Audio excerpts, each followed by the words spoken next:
Okay, Airborne Commander is by Stratamax Games, designed by Aaron Loster. It was a Kickstarter back in May 2015, was delivered when they said, good job, you don't see that too much, November, got mine in mid-November. It's a deck building game based on paratroopers 101st Airborne on D-Day. So let's go inside and take a look at this. Alrighty, here's how you play the game. First, I sleeved my cards. It's a deck builder, you're shuffling a lot. I think it would not be wise to not do so. That's a lot of negatives, but you should sleeve them, in my opinion. I always do, especially something like I'm going to shuffle this many times. If you want to see the back of the card, that's what it looks like. These are they're good, thick quality cards, good, and these are the Magic the Gathering sleeves, so they work with those standard sleeves. So this is called your battle area. This is called your drop zone. This is where you're going to get your reinforcements. This is the disorganized deck. If you've played Marvel Legendary, it's a wound. It's a junk card that clogs your deck and does nothing at all. Here's the box I showed earlier. It fits the cards until you sleeve them. Then they're too thick and too wide, so kind of a bummer. I keep them in a Ziploc bag. So here's how you play the game. First thing you're going to do, draw 4 German cards. And let me talk about these cards first real quick. They all have these symbols on them. The first is shows like a targeting, like something you'd see in a scope. That 1 means he has 1 point of what's called small arms fire. This 2, it shows like a shell, like a bazooka shell. It's 2 points of anti-armor attack. This is 2 points of defense. You have to exceed it to kill the card. 2 points to recruit him. If it has a 101st symbol in the corner, 101st Airborne symbol, that's just regular. And if it has this little parachute symbol, that means it's part of your initial deck. This little symbol down here means he is small arms fire, and he can actually shoot either way. If you see a tank symbol, it means you require this is what it takes to kill the unit, I should say. Pretty much anything. If it has a tank symbol, it means you must use anti-armor. Now, not all cards have anti-armor. Notice, he does not. 2 point small arm, 2 point defense, 1 point to recruit. So the first thing you do, you flip these over. The first one, it's a armor unit. 3 points of small arm, 3 points of defense, and if you're going to attack it, you're going to require anti-armor to kill this unit. You can engage it, but you can't kill it, and I'll talk about that in a second. Second card I draw is an infantry, has a small arm. That means I can use small arms fire to kill this unit. 1 point of attack, 2 points of defense. The third one is a static defense. I like to stick my static defenses on the end, and this is how you lose the game. I'll talk about it in a second. The fourth card, I got another static defense. The static defenses pile on top of each other. If you get 4 of them, you instantly lose. So I still got to fill this 4th slot. When I say you draw 4, I really mean you fill the 4 slots. The next one is another armor unit. 2 points attack, 2 points defense. So I've got my defense set up, or the Axis power set up. You come to your draw deck and draw the top 5 cards. Got a major, or an officer, I'll talk about him. I got a disorganized card. That's the junk card. You have 2 of them in your starting deck. Got a paratrooper, another paratrooper, and another paratrooper. So, with these 5 cards, I'll recruit units from here, and I will attack units here.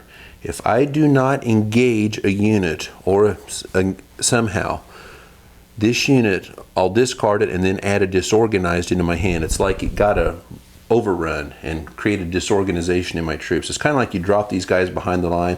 They're fighting the Germans. They're gathering more troops. It's kind of like a scattered drop in Normandy. So, my units I have here. I'll talk about this officer in a second here. These units all have 1 point of small arms attack. None of them have anti-armor, so none of them are going to kill this dude or this dude. And don't worry about recruit because they're already in my deck. They all require when it says small arms, it's small arms, any type of small arms attack is what's going to attack it. These numbers up here. To kill this card, you have to exceed the defense. This is 2, 2, and 1, so I need 3, 3, and 2 to kill these cards. So you choose how you wish to engage them. So I could do this. If I have this guy engage, he would put 1 point of attack against 2 points of defense. That's not enough to kill. I could do this with all these guys. That's now 3 points of attack. I would kill this card, stick it in my victory pile. But I would then take a disorganized card for this and this. Static defenses, they stay on the board. And then when I draw more, if I draw any more, they keep piling up. Static defenses are not going to cause disorganization. Think about it. They don't move. It's a tree. It's a blockhouse. They're not going to get behind your enemy lines and start attacking. So they stay. So if I did this, I would get a half a victory point. I'll talk about that later. And then I'd take 2 disorganized cards. Trust me, don't want to do this. Disorganized cards suck. They just ruin you. So you want to engage all 3 of these guys. So I am going to put this one here. Why? I've engaged it. I'm not going to do a thing to it. I'm firing a M1 into armor. I'm not going to get through it. That's what it's saying here. You need anti-armor points to destroy this. But I am engaging it so it won't overrun me. It's going to do 2 points of attack against 2 points of defense. That's not enough to kill the card, so kill this unit. So he's going to stay in the game, and they're just going to go to their respective discard piles. This one here, I'm going to do the same. Well, I'll put this one here. I'll talk about it. I do 1 point against their 2. Now this is small arms, but it's not enough to overcome. So he's just going to go to his discard piles. I am engaging him. He'll do 1 point against 1. That's not enough to kill. Why would I save him instead? Because he has this little parachute symbol I'll talk about in a second. He's a little more valuable to me. This one here, I'm going to have him engage the armor unit. He's not going to do a thing to it because he's not even even if he had 100 in this number, it's not enough because it has to be anti-armor, like the bazooka shell symbol over here. So he's going to do nothing. It's going to do 3 points. I have 2. It would kill any single one of these cards. So I'm going to lose this card. He goes out of the game. Stick him up there. He's gone. These guys go to their discards. I could have well, I'll show you in a second. These guys will go to my discard. Now this guy here, I could have had him engage over here. And he would have died 3 points against 1. He would have done nothing to it. This requires small arms, this requires anti-armor. But since he engaged it, it would go to the discard pile. And then I'd be farther away from losing this game automatically. But I don't want to lose this guy. He's pretty valuable. This symbol down here. Now, I didn't talk about the support area. Let me bring these guys back out here. Yeah, let's pretend he's out on. Well, there you go. Something like that. This is the engagement area. Back here is called support. It means you're back behind the lines. You're not actively engaged. You cannot have your card die. But when you use the engage, when you're in the support area, instead of using these numbers up here, you use these symbols down here instead. This symbol here means I have the option. This is automatically going to go in my discard pile at the end of the turn. I don't get rid of it. These stay in your deck. I can put in my discard and draw a replacement. That could be good unless I draw my other disorganized, and that sucks. Or I could use 2 points to recruit. This parachute symbol means 2 recruit points. That's why this guy was valuable. He has 1 point. If I had both of these guys in support, I would get 3 points of recruit. So that's why he's a little more valuable. But I need him to engage because I don't want disorganized cards. So he is in support. And I'm going to use the recruit symbol instead. So when I recruit, I come over here and I find a card I can recruit. That costs 3 points. Too much for what I have. 3 points for this bazooka guy that has 3 points of anti-armor. This guy here, he is only 1 point to recruit, so I could recruit him. He's 2 points, so I can get either guy. I'll take the 2-pointer. Now, you can only recruit 1 card per turn. If I had 100 points of these guys, I could only recruit 1 card. If I have a Pathfinder, which I'll get to in the next round of cards, then I can recruit 2. You can never recruit more than 2, and to have 2, you have to have a Pathfinder. So, I will take this guy, put him in my discard deck, and then I went back and I believe, let's see, he lived, and he died. These guys all went to discard, and this defense stayed. Now, when you're done with the turn, you have to have 2 cards here. if you have a Pathfinder and recruit 2, that's fine and dandy. Since I only recruited 1, I have to pick a card and get rid of it. I will get rid, well, let me show you one more thing on these that this card has that's pretty cool. This is a Jeep. If you put it in support, you can draw 2 cards or have 2 recruit points. You don't want to put him in combat. He's 0 and 0. He's going to die. So keep him in support back here so he won't get killed, and then use the power. It's a great power. I want to keep that. This guy's a 3-point bazooka. I'm going to get rid of him. The reason why, and maybe it's a dumb strategy, is because I might only get 1 recruit point next turn, and I know I can afford that guy. And then you replace him. So every turn, if you don't recruit anybody, you used to have to pick 2 to get rid of. Every turn you're going to be adding 2 cards to this. So I'm bringing in 2 more cards. Now, once again, I'm going to fill the 4 slots. I got a terrain card, -1 reinforcement total this turn. Reinforcements, those parachute points. So if he was the only guy in support, I'm now at 0. If I had him in that major for 3 points, I'm now at 2 points. Some of these terrains say you only get to recruit infantry cards, so that's kind of a bummer. Okay, the next one. Ooh, I drew another terrain card. You can never have 2 terrains or 2 objectives up in this. I'll get to objectives in a second. If you draw a second one, you stick it to the side. I usually like stick them on top as a reminder. And they call that like reconnaissance. You know what's coming next turn. I'm going to fill the 3rd slot. Objective. That's pretty cool. I'll talk about it. And then an armor card. And then I'm going to put this as a reminder that it's going to be the first card I draw next turn. Okay, so we've been over this, been over these. You do not engage terrain. They're just something that happens. Objective cards, what you do is if I engage this, every card that needs engaging, I engage up front and personal, then I get this objective. It's worth 2 victory points. These are big. I think 15 or 14 is like the highest level of victory you can get in this game. It's pretty hard though, so you're going to see why. You also activate the power instantly. So +1 small arms attack for all Axis units. That means this guy's 2 is now a 3 this turn. These static defenses go from 3 to 4, so they got really tough. Okay, this hedgerow that's coming up next turn, just as reference, +1 to all defense. So if that was out here now, this guy would be a 3. Nice thing is, all your units get a 2. See, this one says for Axis units. That just says all units, so pretty cool. So you draw 5 cards again, put them out there. I got another worthless disorganized card. And I got a couple of paratroopers, standard paratroopers. Now let me talk about this. This is pretty cool. Actually, let me fix the deck a little bit. Let's pretend, work with me here, because it'll make this make a lot more sense. There we go. You didn't see anything. Okay.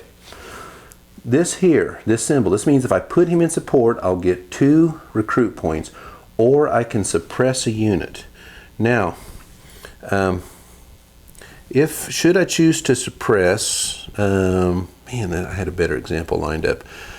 Let me look for that thing really quick because it was such a better example. There it is. This is the magic card I had. Yes, you still didn't see anything. Okay, this is pretty cool. This will get my point really well. 4 points of attack. Notice +1 because of this objective to all small arms fires. He's a 5-point card, 2 defense. If you don't engage him, you're going to take a disorganized card. I don't really want to engage him because that's like automatic death. If I put a bunch of paratroopers on him, let's say I did this. These guys each have 2 defense. He has 5 points of attack. He would have, well, let's say I put this guy on him instead. This will make it better. 5 points of attack. He has 2 defense. So 1, 2, 3. You're dead. He has 1 point. You have 2 left. 4, 5. You're dead. He killed them both. If you chose to go that way and has 2 points of attack, I still want to kill him. But you get the drift. It's a powerful unit. So what this unit back here does, if I put him in support, remember he can't be killed when you're in support. This red slash with the 1 means he can pick 1 unit that requires anti-armor and suppress him. That means I don't kill him, he don't kill me, and he doesn't get to put a disorganized in my deck. So it's a nice way of keeping him out of harm's way. This is a Pathfinder. It says 2 and 2. That means I have 2 points of recruit for 2 different cards. That's not 4 points. That's 2 and 2. So if I put this guy in here in support and decided to use the recruit power, I have 2 here and then 2 and 2, which that could be 4 and 2 or 3 and 3. How you choose to divvy up those points, but you can't just switch this to 1 and 3. It has to be 2 and 2, if that makes sense. So this is the only way you can recruit 2. I want him in suppression against this guy. Okay, I'm going to put him up. I'll just for grins, I will put 1 up on each one of these. The disorganized card's going to do me no good. These 2 guys are in support. So now let's tally it up. Suppressed. So you go to the discard. Nobody's killing each other. So you go to the discard. I did not engage this, so I don't get the objective. The terrain gives me -1 reinforcement, which I'll get to that. And then I engaged both of these. Now he's 3 attacks. Sorry, it was 4 for this thing. So 4 against 2, he killed me, boom. But I engaged him. I put 1 up against his 3, so I didn't kill it, but at least I got rid of it. So now the danger of losing is out of the way. I engage this one. It requires anti-armor. I don't have enough points, but if I did, I still wouldn't do anything because I don't have anti-armor, that little shell, bazooka shell. So I engaged it, so it's removed. It does 3 + 1, so that's 4 against 2, so 3 points to kill him. He is gone also. Sorry, I just put them in the wrong pile. They're gone, they're dead. So they go to the dead pile. So sorry if I confused you with that. So that takes care of that. This card I'm done with. Now I get 2 and 2, but remember that terrain said -1, so it's really 2 and 1. So I come over here. These 3, 3, 3, and 1. So I can't get 2 and 1. All I can get is this one guy. So hey, that's the way the cookie crumbles. If I would have had a 2 over there, I could have got 2 cards in my deck. But let me talk about this. These cards over here and what they do. Had I been able to afford it. This machine gun has a 2. I could suppress 2 small arms units. So if you had a lot of infantry out there, or like that big flak gun, I could suppress 2 at a time with this one card. This card here has a 2, and then it has a +3. The way this one works is if I had this guy in combat, he does 2 points of small arms. +3, and he's in support. So just like a mortar, you're not going to. He's behind, firing way ahead. So you're going to have 5 points of attack on small arms with him. So that's a pretty cool card. Okay, so that's the gist of the turn. I would then put my 4 out there again. Terrain, +1 defense. Actually, that should have been out there before, but it should have been on the top. But look, notice another terrain. So he's going to sit off to the side, and then I put another card. Oh, terrain. It's going to sit off to the side, and another unit. So then I'd reload them. I'd shuffle this. You are going to be shuffling this a lot. That's why you want these sleeved. So the last thing, okay, I want to talk about victory, and I want to talk about some of these powers over here. Some of these cards are less frequent. You saw the Jeep and how you can either draw 2 cards or get 2 recruit points. You saw the mortar and how it gives 2 suppression, suppress 2 cards, or gives you an added 3 bonus to your attack. This is the P47, very powerful card, 5 points to recruit, adds 5 in support, so it's air support. If you chose to engage, which is kind of foolhardy, okay, work with me here, I'll talk about it in a second.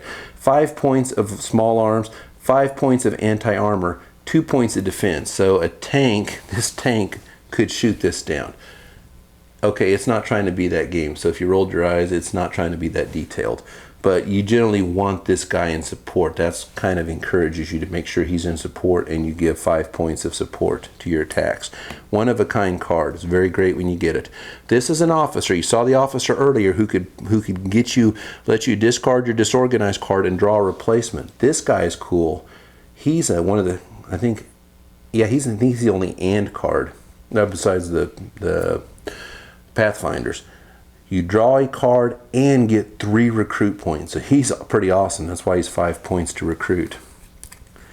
This is the only card that lets you get rid of disorganized cards. If he's in support, you draw 2, or if you have a disorganized that you drew in your 5, you can get rid of it. I mean, I'm not putting your discard. You can put it back in this deck. This is like cleansing the wounds in Marvel Legendary if you've played that. There is no process of doing nothing and getting rid of your disorganized cards like there is in Legendary. Those disorganized cards are there. If you never draw this guy, you will always have them. So that's why you don't want them. This is the French Resistance. This is a card I'm not very good with. It's a unique card. It's only one like it. I think it was a Kickstarter bonus.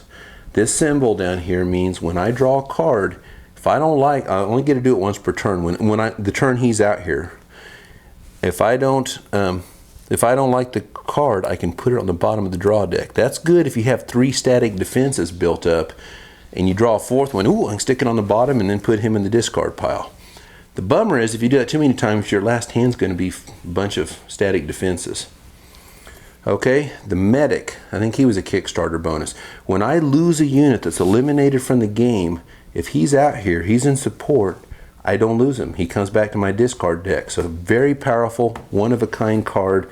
I love to get him. And that's the unique powers in this game. One other thing I didn't mention in this game, this is kind of unique. You don't have to use your cards. You put your 5 cards out there, you know, shuffle, shuffle, shuffle, shuffle, 1, 2, 3, 4, 5. I end up using these 3 cards, and let's say I have one of those nasty terrain cards that says I get -1 recruit, and I was like, you know, I don't even have enough points to recruit anybody out there. You can stick him to the side, discard all your guys after it's done.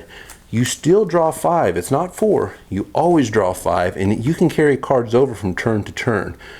There's disadvantages of that because first you're not going through your deck like you like to. Also, you're going to have some issues up here. But that is something pretty cool in this game it offers. So that's all the recruiting, all the cool powers. Now, how do you win the game? Well, let's talk about how you lose it too. 4, like I said, no, sorry, that's not it. 4 static defenses. If you build up 4 of them, instantly over the second you draw the 4th card. Okay, if you have overruns where you do not engage one of these units, not a static defense or a terrain or an objective, but one of these type of units, if you do not engage them, you take a disorganized card into your deck.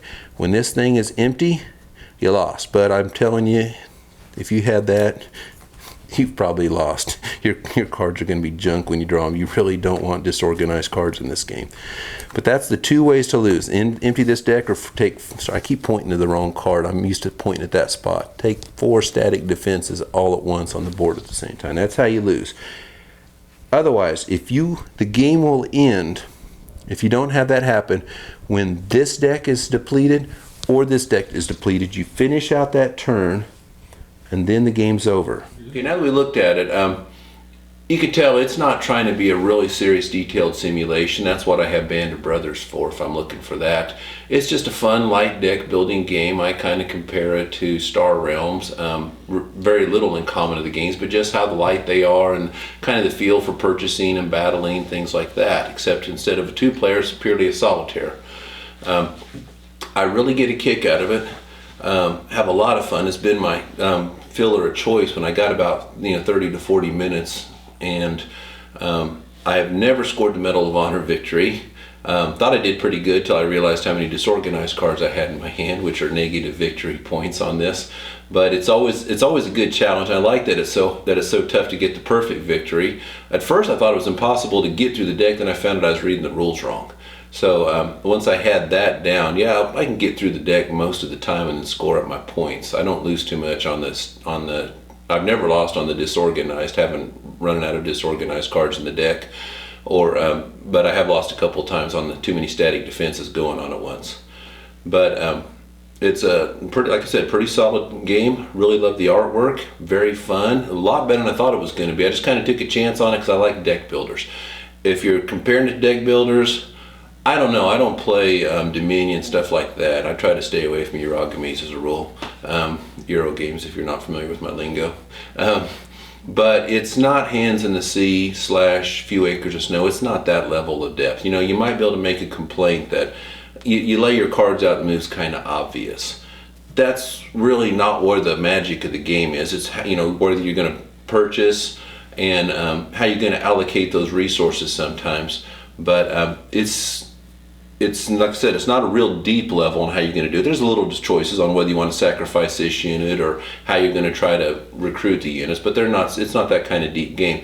But like I said, it's very light and it's very very replayable. I've never had 2 games go anywhere near the same. Rule book, not bad. Study it pretty closely. As short as it is, it's a little harder than it looks. And go to the back page. I don't know why. It's probably a Kickstarter thing with a bonus. A couple of the units have their descriptions on the back. I think French Resistance and Medic. I looked all over trying to find out what they could do. But otherwise, fine effort. I've never heard of this company. I don't think they do war games generally. But I was real impressed with the effort. Really, the only small complaint I have is by the time I sleeve the cards, they won't fit in the box anymore. So I keep them in Ziploc bags. That's good job for these guys.